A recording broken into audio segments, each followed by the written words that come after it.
control de tráfico.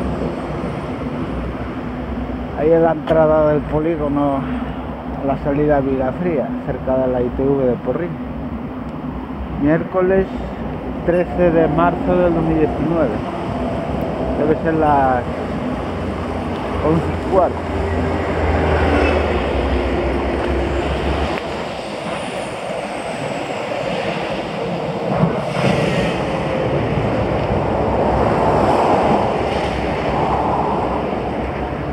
Un coche parado y un camión.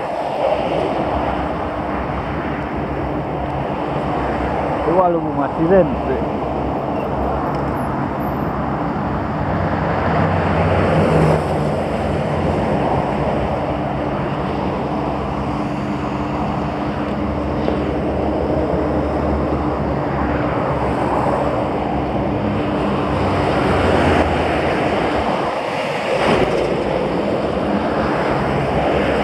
Un sitio complicado.